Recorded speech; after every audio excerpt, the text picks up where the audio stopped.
Sayyidina Abu Hurairah radhiyallahu anhu berkata bahawa Rasulullah sallallahu alaihi wasallam bersabda, kamu berdoalah kepada Allah dengan hati yang penuh yakin bahawa doa kamu akan diterima, dan ketahuilah bahawa Allah tidak akan menerima doa daripada hati yang lalai daripada Allah, dan yakni sibuk mengingati makhluk. Hadis riwayat Tirmizi.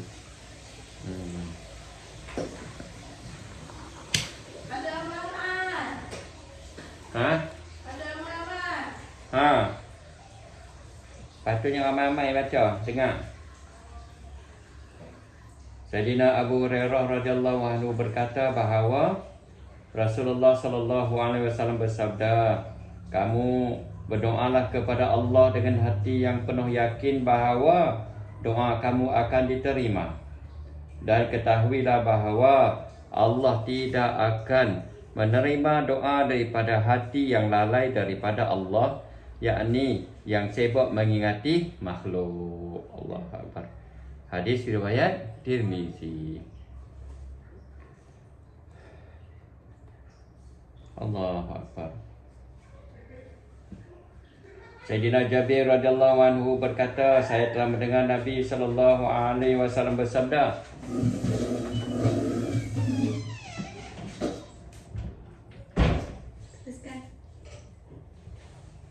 Sayyidina Jabir radhiyallahu anhu berkata, saya telah mendengar Nabi sallallahu alaihi wasallam bersabda, sesungguhnya pada setiap malam ada satu ketika yang jika mana-mana orang Islam memohon daripada Allah kebaikan dunia ataupun akhirat, maka pasti akan diterima. Hadis riwayat Muslim.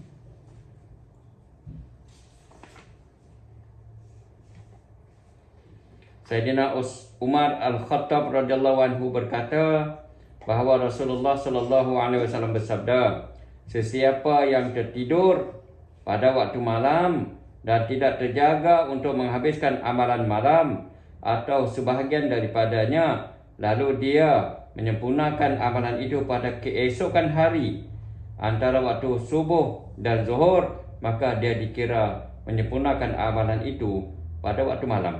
Oh, hadis Muslim. Hadis riwayat Muslim. Sayyidina Umar Al-Khattab radhiyallahu anhu berkata bahawa Nabi sallallahu alaihi wasallam bersabda, sesiapa yang tertidur pada waktu malam dan tidak terjaga untuk menghabiskan amalan malam ataupun sebahagian daripadanya, lalu dia menyempurnakan amalan itu pada keesokan hari antara waktu subuh dan zuhur, maka dia dikira menyempurnakan amalan itu pada waktu malam.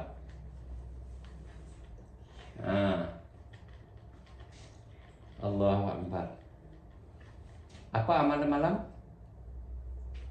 Tahajud. Tahajud lagi? Witir. Witir lagi? Hadis. Taubat. Taubat. Taubat. Tak ada hadis sebelum tidur. Zikir. Quran. Quran. Maknanya kalau tertidur tak boleh buat, di antara subuh hingga zuhur boleh buat lagi. Allahu Akbar. Allah bagi peluang. Allahu Akbar. Dengar baik-baik hadis ni. Ingat. Tapi jangan ambil peluang pula. Tidur siang hari, main tahajud siang hari. Boleh. Mana boleh? Ni kalau tertidur. Tahajud sepertiga malam. Saya dengar betul-betul hadis ni. Sayyidina Umar Al-Khattab radhiyallahu anhu berkata bahawa Nabi sallallahu alaihi wasallam bersabda, sesiapa yang tertidur pada waktu malam dan tidak terjaga untuk menghabiskan amalan malam atau sebahagian daripadanya, lalu dia menyempurnakan amalan itu pada keesokan hari antara waktu subuh dan zuhur, maka dia dikira menyempurnakan amalan itu pada waktu malam. Hadis riwayat Muslim.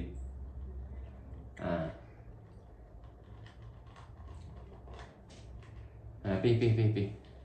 Main tajuk dia main witir. Pi. Kita dah tak ada ni amal lagi lah.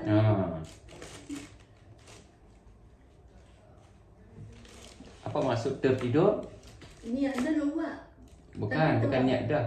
Orang yang sentiasa duk amal, selalu tak tinggal tahajud. Tiba-tiba tak terjaga malam tu.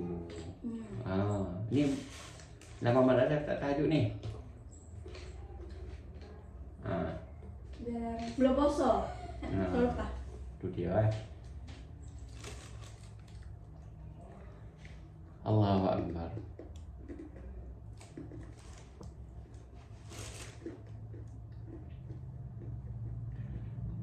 Sayyidina Abdullah bin Amr bin As radhiyallahu anhu meriwayatkan bahawa sesungguhnya Rasulullah sallallahu alaihi wasallam bersabda, cacian seseorang terhadap kedua ibu bapanya termasuk dosa besar.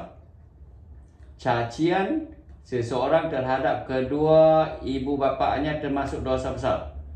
Para sahabat bertanya, "Wahai Rasulullah sallallahu alaihi wasallam, adakah mungkin ada orang yang mencaci kedua ibu bapanya?" Baginda bersabda, "Ya, keadaannya begini, seseorang itu mencaci ibu bapa seseorang yang lain, lalu orang itu mencaci bapaknya. Dia mencaci ibu orang lain, lalu orang itu mencaci ibunya. Seolah-olah dia menyuruh orang lain mencaci ibu bapaknya dengan dia mencaci ibu bapa orang lain." Hadis riwayat Muslim. Allahu Akbar. Sayyidina Abu Hurairah radhiyallahu anhu meriwayatkan bahawa sesungguhnya Nabi sallallahu alaihi wasallam berdoa, "Ya Allah, saya meminta janji daripadamu dan janganlah engkau memungkirinya, yaitu saya hanyalah seorang insan. Maka mana-mana orang mukmin yang saya telah sakiti, yang saya telah maki, yang saya telah laknat, yang saya telah pukul, maka engkau jadikanlah itu semua sebagai rahmat, penyucian daripada dosa serta penghampiran kepadamu untuknya, sehingga dengan sebab itu engkau jadikan dia hampir kepadamu pada hari kiamat nanti." Hadis riwayat Muslim. Sayyidina Mughirah bin Syu'bah radhiyallahu anhu berkata, Rasulullah sallallahu alaihi wasallam bersabda, "Jangan kamu mencaci orang-orang yang telah mati, kerana perbuatan itu boleh menyakiti orang-orang yang masih hidup." Hadis riwayat Tirmizi. Jangan kamu mencaci orang-orang yang telah mati, kerana perbuatan itu boleh menyakiti orang-orang yang masih hidup. Hadis riwayat Tirmizi. Keterangan dia maksudnya ialah dengan mencaci si mati, saudara marahnya akan sakit hati, sedangkan si mayat yang dicaci itu tidak mengalami apa-apa kerugian. Semoga Allah Ta'ala bagi kita taufik hidayah dapat amal tersampaikan, insya-Allah. Alhamdulillah. Apa tujuan kita baca hadis? Apa tujuan kita baca hadis? Dalam rumah, dalam kedai, Malaikat masuk. dalam pejabat.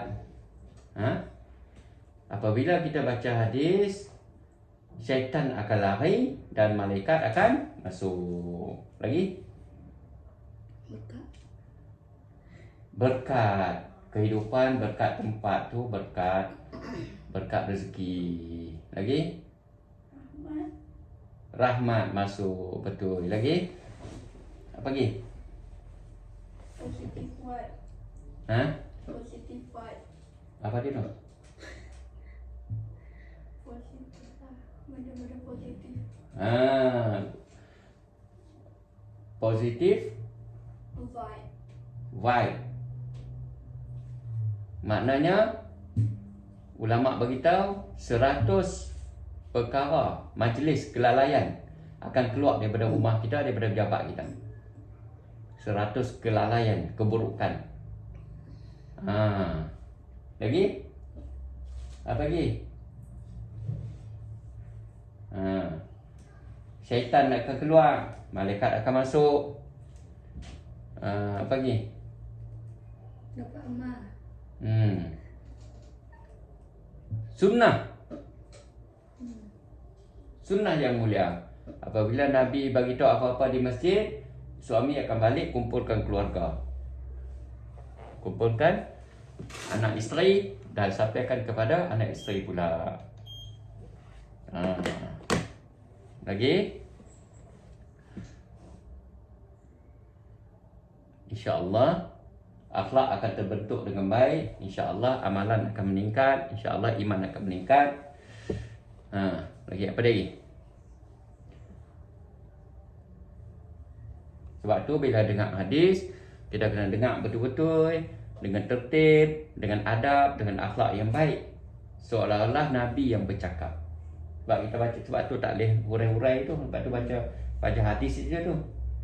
Lepas tu bila sampai benda-benda yang kita kena membenarkan apa kalam-kalam Nabi, membesarkan apa kalam-kalam Allah, kalam-kalam Nabi, membenarkan. Lepas tu azam untuk amal, dan sampaikan. Apa hadis yang kita baca tadi? Buat amal sudah tidur. Dan buat amal malam. Bukan saja sebelum tidur, buat amalan malam.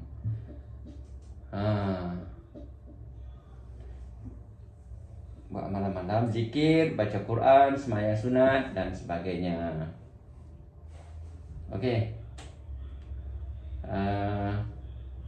Satu hari istighfar 100. Bapa bagi tahu dulu. 100 pagi macam waktu macam ni lepas subuh. Astaghfirullahalazim. 100 kali pagi, 100 kali petang. Yang kedua apa dia? Selawat pada Nabi. Allahumma salli ala sayyidina Muhammad wa ala ali Muhammad. 100 kali pagi, 100 kali petang. Lepas tu zikir. Subhanallah, alhamdulillah, la ilaha illallah, Allahu akbar, la hawla wa la quwwata illa billahil aliyil azim, la ilaha illa anta subhanaka inni kuntu minaz zalimin. 100 kali pagi, 100 kali petang. Boleh? Bagi kita lama dah. Kecil-kecil dulu lagi. Seterusnya istighfar banyak-banyak, ribu-ribu. Target 12,000 ikut amalan Abu Hurairah. Astaghfirullahalazim, astagfirullah. Paling kurang 1,000. Lepas tu kalau rasa dah istighfar banyak dah, buat selawat pula. Ikut rasa, hari ni rasa nak selawat lah hari ni.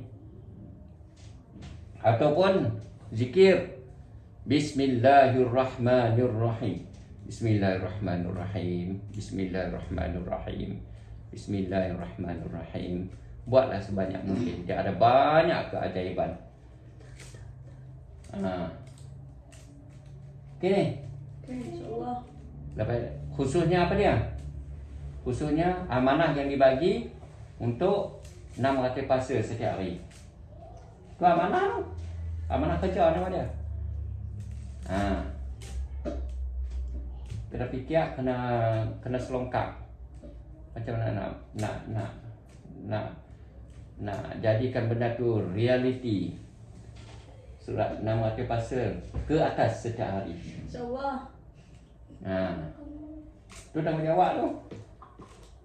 Hati.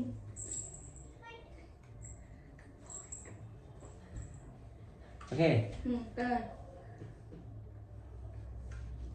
Ni buat apa dah? Sapu sampah. Nak tinggal Pukul 10 orang ni.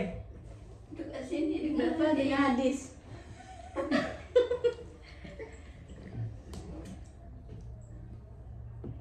Ambil laptop tu main sini. Ambil laptop tu main sini. Buat sini, bukan sana. Boleh? buat sini. Buat di sini. Pergi ambil. Ambil. Mana boleh on the spot tu. Dah boleh Pergi ambil.